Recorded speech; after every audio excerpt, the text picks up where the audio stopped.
Olá, Sam. Prefiro não divulgar meu nome, porém estou aqui para relatar uma história vivenciada pelo meu avô. Estarei alterando o nome dos envolvidos, para não haver identificação. Meu avô José nasceu na década de 40, no Mato Grosso. Seu pai havia recebido hectares de terra do governo e fez daquilo seu lar e sustento. Logo, quando José completou seus 20 anos, conheceu a senhorita Rosa. José sempre foi um homem galanteador e arrasava corações por todos os lugares que passava. Ademais, desde novo, sempre realizava viagens a lugares, a fim de promover acordos e contratos para seu pai, o qual se tornou um conhecido criador de gado da época. E foi em uma dessas viagens para São Paulo que conheceu a minha avó. Logo se apaixonaram e se casaram, se ao menos o consentimento dos pais dele. Assim, passando-se 6 meses em São Paulo, José acabou retornando a Mato Grosso e contou as novidades à família, e por incrível que pareça, aceitaram bem, mesmo que a mãe de José fosse um pouco relutante com a escolha da parceira. Porém, de certo modo, queria apenas ver seu filho bem encaminhado e feliz. Uma década se passou, e durante esses 10 anos, muitas coisas aconteceram. A mãe de José faleceu, em decorrência da doença de Chagas. A senhorita Rosa já havia se mudado para Mato Grosso, junto com seu esposo. Percorrendo a década de 60, algumas coisas estranhas aconteceram pela região da fazenda onde eles residiam.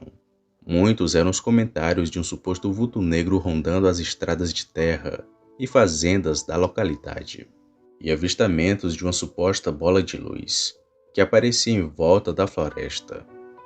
Meu avô sempre amou futebol e por isso ia aos bares acompanhar os jogos pelo rádio, na companhia de seus amigos. Nunca foi de beber, porém nunca recusou um fumo. Em uma noite de jogo, estava ele com seus amigos e soltaram na roda um assunto interessante. Um peão de tal dono de terras famoso na região havia visto e atirado em um lobisomem. O homem estava fazendo ronda pela propriedade e viu ao longe um ser grande adentrando o curral dos porcos. Ao se aproximar, viu um enorme cão preto abatendo um dos animais e rolando nas fezes e sangue no chão. Ao ver tal coisa, atirou com a espingarda de caça na direção daquela criatura, a qual saiu em disparada para a área de mata que rodeava o lugar. O peão, logo após ter a confirmação de tal atrocidade com o porquinho, foi avisar o patrão. Porém, mesmo a chefia vendo a situação do porco, relutou em acreditar e disse-se apenas uma onça, visto que ali era ligeiramente perto de áreas do Pantanal brasileiro. Assim que a história foi contada na roda de conversa do bar, se espalhou pela pacata localidade. Todos estavam assustados com a fera que rodeava os sítios e fazendas da região, fazendo assim que muitos evitassem sair logo depois das 6 da tarde. As senhoras iam à missa pedir proteção a Deus. Os homens andavam armados, munidos de suas carabinas e facões. Certa noite, um homem, trabalhador de um sítio, voltava para casa e viu a criatura. Disse ele que aquilo estava indo ao seu encontro, e a única coisa que tinha para se proteger era a palavra de Deus. O Senhor mencionou o cheiro horrível de carniça exalado pela criatura.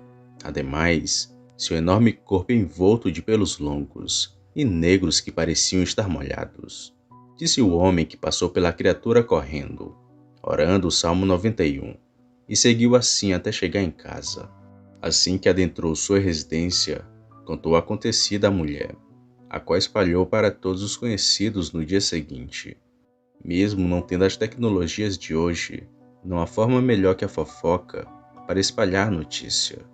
Além do lobisomem, houve alguns avistamentos de uma pequena bola branca que flutuava em torno da mata.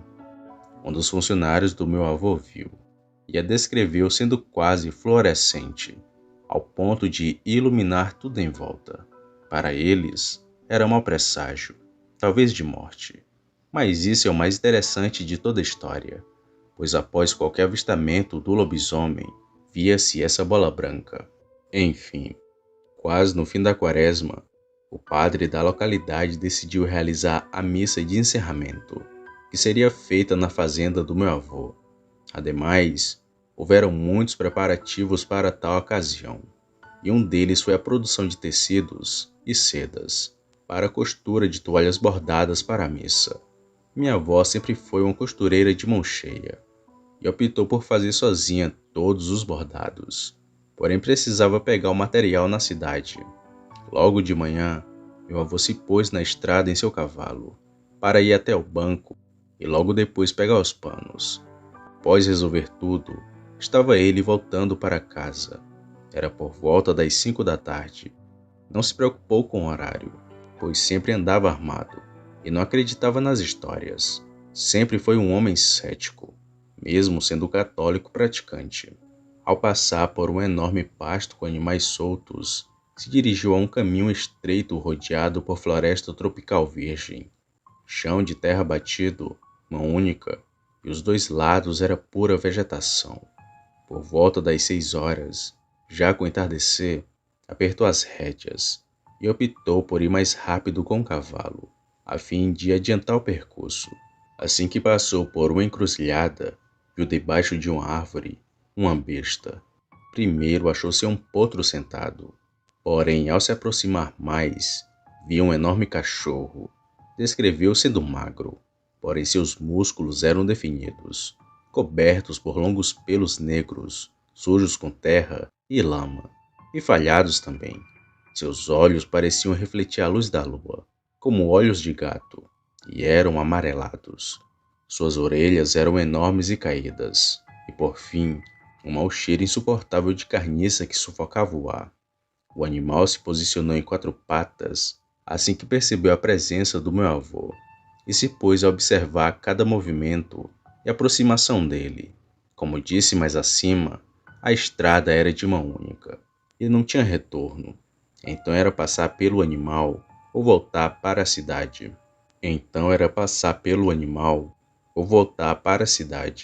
E meu avô decidiu por fim passar pela criatura. Tirou sua carabina da mochila e ficou com a outra mão guiando o cavalo, o qual parecia desesperado e não queria seguir por ali.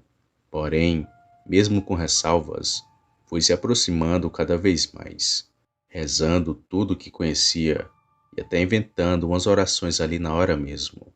Assim que chegou a uns 5 metros do animal, o bicho se pôs em 2 pernas e ficou encarando meu avô, o qual o encarou novamente, pois não queria demonstrar o medo que estava sentindo, e assim que passou por ele, partiu em disparada para a fazenda. Além de tudo aquilo, enquanto corria, viu passar por ele uma bola de luz branca, que era fluorescente, o qual foi na direção do ser. Conta ele que não era muito grande, sendo possível talvez até pegar com as mãos, porém a luz que emitia era forte, capaz de iluminar tudo por onde passava. Assim que chegou na fazenda, guardou o cavalo no estábulo e avisou os peões para fazerem rondas pelos terrenos munidos. Entrou em casa e encontrou sua mulher em prantos. Dizia ela estar com pressentimento ruim, quase premonitório, mas logo ela se acalmou e seu marido contou o que lhe aconteceu. No dia seguinte, meu avô foi com os peões até a árvore, onde estava aquela criatura, porém não encontraram nada. Então decidiram colocar fogo, e assim fizeram. Mas alguns dias se passaram, e houve a missa de encerramento da quaresma. Muitas pessoas foram até a fazenda, e uma delas foi um velho senhor, que todos conheciam como o mendigo bêbado. Sempre ficava perto de bares até tarde da noite, e dormia ao relento, odiado de inúmeros cães de rua. Mas, mesmo naquelas condições, foi aceito na ocasião e recebido de boa fé. Meu avô sempre achou que aquele senhor seria o lobisomem, já que vivia machucado e não era raro desaparecer por semanas. Entretanto, nunca descobriram quem era. A quaresma se encerrou e não teve mais nenhum avistamento do lobisomem e da bola de luz que foi relatado. Acho que a primeira vez que meu avô me contou essa história, eu tinha uns 4 anos, e isso meio que me traumatizou. Honestamente, eu não sou muito de sentir medo, mas lobisomem é uma coisa que me pega muito. Às vezes duvido, sabe? Mas são tantas histórias e tão parecidas.